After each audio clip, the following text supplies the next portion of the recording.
ಸ್ನೇಹಿತರೆ, West central ರೈಲ್ವೆಯಲ್ಲಿ ಖಾಲಿ ಇರ್ತಕ್ಕಂಥ ಅಪ್ರೆಂಟಿಸ್ ಹುದ್ದೆಗಳ ನೇಮಕಾತಿಯ ಬಗ್ಗೆ ಇವತ್ತಿನ ಈ ಒಂದು ವಿಡಿಯೋದಲ್ಲಿ ಪ್ರತಿಯೊಂದನ್ನು ಕೂಡ ವಿವರವಾಗಿ ನೋಡೋಣ. ಅದೇ ರೀತಿ ಒಂದು ವಿಡಿಯೋನ ಯಾರಾದರೂ ಹೊಸದಾಗಿ ನೋಡ್ತಿದ್ರೆ ಸಬ್ಸ್ಕ್ರೈಬ್ ಮಾಡ್ಕೊಳ್ಳಿ. ಈ ಒಂದು WCR ಅಲ್ಲಿ ಖಾಲಿ ಇರ್ತಕ್ಕಂಥ ಈ ಒಂದು ಅಪ್ರೆಂಟಿಸ್ ಹುದ್ದೆಗಳಿಗೆ ಸಂಬಂಧಪಟ್ಟಂತೆ ಅರ್ಜಿನ ಸಲ್ಲಿಸೋದಕ್ಕೆ ಯಾವ ರೀತಿ ಕ್ವಾಲಿಫಿಕೇಷನ್ ಆಗಿರಬೇಕು ಮತ್ತು ಎಷ್ಟೆಷ್ಟು ವೇಕೆನ್ಸಿಗಳನ್ನು ಕೊಟ್ಟಿರ್ತಾರೆ, ಜೊತೆಗೆ ಇನ್ನಿತರ ಮಾಹಿತಿಯ ಬಗ್ಗೆ ನಾವು ಇಲ್ಲಿ ಪ್ರತಿಯೊಂದನ್ನು ಕೂಡ ಈಗ ವಿವರವಾಗಿ ನೋಡ್ತಾ ಹೋಗೋಣ.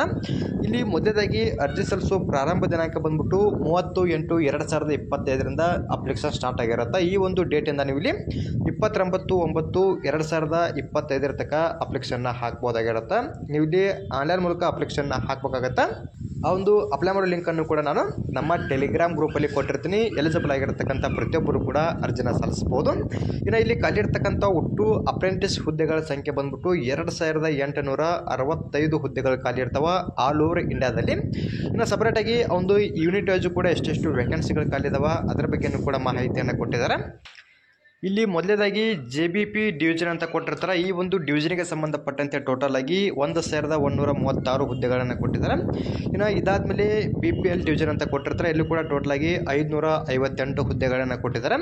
ಇನ್ನು ಕೋಟಾ ಡಿವಿಷನ್ಗೆ ಸಂಬಂಧಪಟ್ಟಂತೆ 865, ಇನ್ನು CRWS BPLಗೆ ಸಂಬಂಧಪಟ್ಟಂತೆ ಕೂಡ 136 ಹುದ್ದೆಗಳನ್ನು ಕೊಟ್ಟಿದ್ದಾರೆ.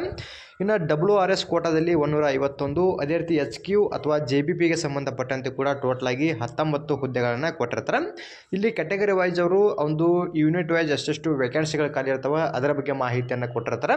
ನೀವು ಇಲ್ಲಿ ಯಾವ ಒಂದು ಡಿವಿಷನ್ ಅಥವಾ ಯಾವ ಒಂದು ಯೂನಿಟ್ಗೆ ಸಂಬಂಧಪಟ್ಟಂತೆ ಅಪ್ಲಿಕೇಶನ್ ಹಾಕಬೇಕಂತ ಅನ್ಕೊಂಡಿರ್ತೀರಿ, ನಿಮ್ಮ ಕ್ಯಾಟಗರಿ ಆಧಾರದ ಮೇಲೆ ಖಾಲಿ ಇರ್ತಕ್ಕಂಥ ಹುದ್ದೆಗಳ ಸಂಖ್ಯೆಯನ್ನು ಚೆಕ್ ಮಾಡ್ಕೊಂಡು ಅರ್ಜಿನ ಸಲ್ಲಿಸಬಹುದಾಗಿರುತ್ತೆ. ಜೊತೆಗೆ PWBD ಅಭ್ಯರ್ಥಿಗಳಿಗೆ ಸಂಬಂಧಪಟ್ಟಂತೆ ಮತ್ತು ಎಕ್ಸ್ ಸರ್ವಿಸ್ಮೆನ್ ಅಭ್ಯರ್ಥಿಗಳಿಗೆ ಸಂಬಂಧಪಟ್ಟಂತೆ ಕೂಡ ಇಲ್ಲಿ ಒಂದು ಯೂನಿಟ್ ವೈಸು ಎಷ್ಟೆಷ್ಟು ವೇಕೆನ್ಸಿಗಳು ಖಾಲಿ ಇದಾವೆ ಅದರ ಬಗ್ಗೆಯೂ ಕೂಡ ಮಾಹಿತಿಯನ್ನು ಕೊಟ್ಟಿರ್ತಕ್ಕಂಥದ್ದು. ಇವಾಗ ವಯೋಮಿತಿ ಬಗ್ಗೆ ನೋಡ್ತಾ ಹೋದರೆ ಕನಿಷ್ಠವಾಗಿ 15 ವರ್ಷ ಆಗಿರಬೇಕಾಗತ್ತೆ. ಇನ್ನು ಗರಿಷ್ಠವಾಗಿ 24 ವರ್ಷದ ಒಳಗಡೆ ಇರತಕ್ಕಂಥವರು ಅಪ್ಲಿಕೇಶನ್ನ ಹಾಕ್ಬೋದು. ಇದಲ್ಲದೆ ಸಪ್ರೇಟಾಗಿ SC ಮತ್ತು ST ಅವರಿಗೆ ಸಂಬಂಧಪಟ್ಟಂತೆ 5 ವರ್ಷದ ತನಕ ವಯೋಮಿತಿ ಸಲ್ಲಿಕೆಯನ್ನು ಕೊಡ್ತಾರೆ. ಇನ್ನು OBCರಿಗೆ ಸಂಬಂಧಪಟ್ಟಂತೆ ಕೂಡ 3 ವರ್ಷಗಳ ಕಾಲ ಒಂದು ವಯೋಮಿತಿ ಸಲ್ಲಿಕೆಯನ್ನು ಕೂಡ ಸಿಗತಕ್ಕಂಥದ್ದು.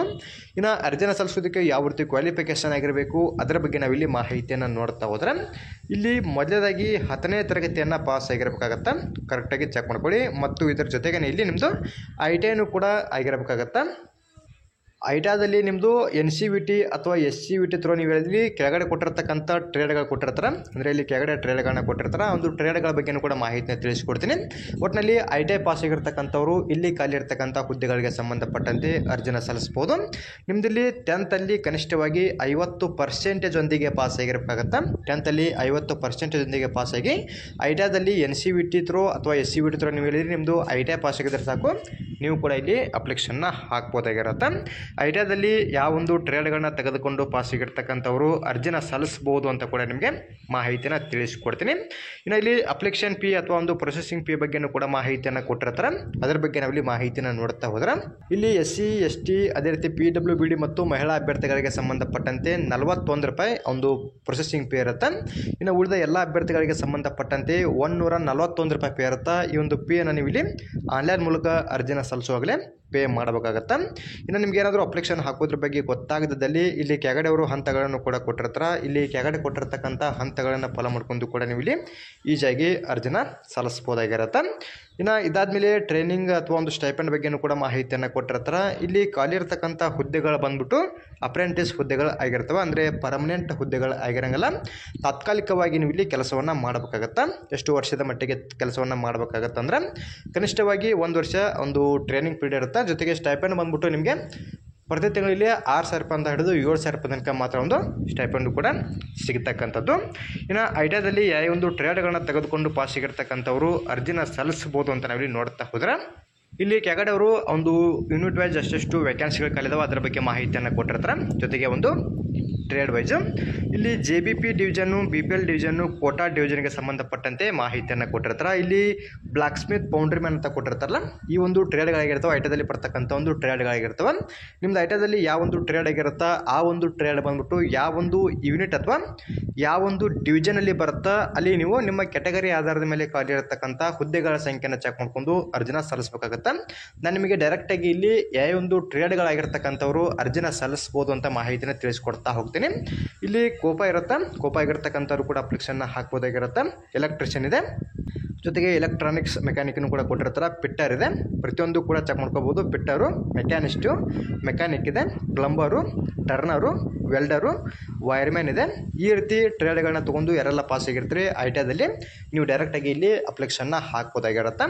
ಇಲ್ಲಿ ನಿಮ್ಮದು ಐಟಿಐದಲ್ಲಿ ಯಾವ ಒಂದು ಟ್ರೇಡ್ ಆಗಿರುತ್ತಲ್ಲ ಆ ಒಂದು ಟ್ರೇಡ್ಗೆ ಸಂಬಂಧಪಟ್ಟಂತೆ ನೀವು ಯಾವ ಒಂದು ಡಿವಿಷನ್ಗೆ ಅಪ್ಲಿಕೇಶನ್ನ ಹಾಕ್ತಾ ಇರ್ತಿರಲ್ಲ ಆ ಒಂದು ಡಿವಿಷನಲ್ಲಿ ಕಲಿಯಿರ್ತಕ್ಕಂಥ ವೇಕೆನ್ಸಿಗಳ ಸಂಖ್ಯೆಯನ್ನು ಚೆಕ್ ಮಾಡ್ಕೊಂಡು ಅರ್ಜಿನ ಸಲ್ಲಿಸ್ಬೋದಾಗಿರುತ್ತೆ. ಇಷ್ಟು ಈ ಒಂದು ಹುದ್ದೆಗಳಿಗೆ ಸಂಬಂಧಪಟ್ಟಂಥ ಮಾಹಿತಿ ಆಗಿರುತ್ತೆ. ಇಲ್ಲಿ ಖಾಲಿರ್ತಕ್ಕಂಥ ಹುದ್ದೆಗಳು ಬಂದ್ಬಿಟ್ಟು ಅಪ್ರೆಂಟಿಸ್ ಹುದ್ದೆಗಳು ಆಗಿರ್ತವೆ. ನಿಮಗೆ ಇದಕ್ಕೂ ಮುಂಚೆನೂ ಕೂಡ ನಾನು ಮೇಲ್ಗಡೆ ಮಾಹಿತಿನ ತಿಳಿಸಿಕೊಟ್ಟಿದ್ದೀನಿ. ಆದರೆ ಇವು ಪರ್ಮನೆಂಟ್ ಹುದ್ದೆಗಳಾಗಿರಂಗಲ್ಲ, ಅಂದರೆ ನಿಮಗೆ ಟ್ರೈನಿಂಗನ್ನು ಕೊಡ್ತಾರೆ. 1 ವರ್ಷದ ಮಟ್ಟಿಗೆ ಮಾತ್ರ ಒಂದು ಟ್ರೈನಿಂಗ್ ಪೀರಿಯಡ್ ಇರುತ್ತೆ. ಇನ್ನು ಸ್ಟೈಪಂಡ್ ಬಂದ್ಬಿಟ್ಟು ಅಂದರೆ ಒಂದು ಸ್ಯಾಲ್ರಿ ಬಂದ್ಬಿಟ್ಟು ನಿಮಗೆ ಪ್ರತಿ ತಿಂಗಳಲ್ಲಿ 6,000 ರೂಪಾಯಿಂದ 7,000 ರೂಪಾಯಿ ತನಕ ಮಾತ್ರ ಒಂದು ಸ್ಟೈಪಂಡು ಕೂಡ ಸಿಗತಕ್ಕಂಥದ್ದು. ಇನ್ನು ಇದಾದಮೇಲೆ ಇಲ್ಲಿ ಯಾವ ರೀತಿ ಅವರು ಆಯ್ಕೆಯನ್ನು ಮಾಡ್ಕೋತಾರಂತ ನಾವಿಲ್ಲಿ ಮಾಹಿತಿಯನ್ನು ನೋಡ್ತಾ ಹೋದರೆ ಇಲ್ಲಿ ಖಾಲಿ ಇರ್ತಕ್ಕಂಥ ಹುದ್ದೆಗಳಿಗೆ ಸಂಬಂಧಪಟ್ಟಂತೆ ಅಂದರೆ ಅರ್ಜಿನ ಸಲ್ಲಿಸೋದಕ್ಕೆ ಬೇಕಾಗಿರ್ತಕ್ಕಂಥ ಕ್ವಾಲಿಫಿಕೇಷನಲ್ಲಿ ನೀವು ತೊಗೊಂಡಿರ್ತಕ್ಕಂಥ ಒಂದು ಪರ್ಸೆಂಟೇಜ್ನ ಆಧಾರದ ಮೇಲೆ ಮೆರಿಟನ್ನು ಬಿಡ್ತಾರೆ. ಇಲ್ಲಿ ಮೆರಿಟ್ ಲಿಸ್ಟ್ ಮೂಲಕ ನಮ್ಮನ್ನು ಇಲ್ಲಿ ಆಯ್ಕೆಯನ್ನು ಮಾಡ್ಕೊಳ್ತಕ್ಕಂಥದ್ದು. ಈ ಒಂದು ಮೆರಿಟಲ್ಲಿ ಕ್ವಾಲಿಫೈಡ್ ಆಗಿರ್ತಕ್ಕಂಥ ಅಭ್ಯರ್ಥಿಗಳಿಗೆ ಮತ್ತು ಮುಂದಿನ ಹಂತದಲ್ಲಿ ಡಾಕ್ಯುಮೆಂಟ್ ವೆರಿಫಿಕೇಷನ್ ಕೂಡ ಇರ್ತಕ್ಕಂಥದ್ದು. ಈ ಒಂದು ಮೆರಿಟಲ್ಲಿ ಯಾರೆಲ್ಲ ಕ್ವಾಲಿಫೈಡ್ ಆಗಿರ್ತಾರಲ್ಲ ಅವರಿಗೆ ಮಾತ್ರ ಸಪರೇಟಾಗಿ ಅವರು ಇಮೇಲ್ ಐಡಿಯ ಮೂಲಕ ಇಲ್ಲಿ ಕಾಂಟ್ಯಾಕ್ಟನ್ನು ಮಾಡ್ತಾರೆ. ಇಷ್ಟು ಈ ಒಂದು ಹುದ್ದೆಗಳಿಗೆ ಸಂಬಂಧಪಟ್ಟಂತಹ ಮಾಹಿತಿ ಆಗಿರುತ್ತೆ. ನಿಮಗೂ ಕೂಡ ಇನ್ನೂ ಹೆಚ್ಚಿನದಾಗಿರ್ತಕ್ಕಂಥ ಮಾಹಿತಿಗಳು ಬೇಕಿದ್ದರೆ ಕಮೆಂಟ್ ಮಾಡಿ, ಅದರ ಬಗ್ಗೆಯೂ ಕೂಡ ಮತ್ತಷ್ಟು ಮಾಹಿತಿನ ತಿಳಿಸ್ಕೊಡ್ತೀನಿ. ಜೊತೆಗೆ ಏನಾದರೂ ಡೌಟುಗಳಿದ್ರೂ ಕೂಡ ಕಮೆಂಟ್ ಮಾಡಿ. ಅದೇ ರೀತಿ ಈ ಒಂದು ಅಪ್ಲೈ ಮಾಡೋ ಲಿಂಕನ್ನು ಕೂಡ ನಾನು ನಮ್ಮ ಟೆಲಿಗ್ರಾಮ್ ಗ್ರೂಪಲ್ಲಿ ಕೊಟ್ಟಿರ್ತೀನಿ. ಎಲಿಜಿಬಲ್ ಆಗಿರ್ತಕ್ಕಂಥ ಪ್ರತಿಯೊಬ್ಬರು ಕೂಡ ಅರ್ಜಿನ ಸಲ್ಲಿಸಿ. ಅದೇ ರೀತಿ ಈ ಒಂದು ಮಾಹಿತಿ ತಮಗೆ ಇಷ್ಟವಾದಲ್ಲಿ ನಮ್ಮ ಚಾನಲ್ನ ಸಬ್ಸ್ಕ್ರೈಬ್ ಮಾಡ್ಕೊಳ್ಳಿ, ಹಾಗೆ ಲೈಕ್ ಮಾಡಿರಿ. ನಿಮ್ಮ ಸ್ನೇಹಿತರು ಕೂಡ ಶೇರ್ ಮಾಡಿ, ಅವರು ಕೂಡ ಇಲ್ಲಿ ಖಾಲಿ ಇರತಕ್ಕಂಥ ಹುದ್ದೆಗಳಿಗೆ ಸಂಬಂಧಪಟ್ಟಂತೆ ಅರ್ಜಿನ ಸಲ್ಲಿಸಲಿ. ಅದೇ ರೀತಿ ಮತ್ತೆ ಮುಂದಿನ ವಿಡಿಯೋದಲ್ಲಿ ಭೇಟಿಯಾಗೋಣ. Thanks for watching.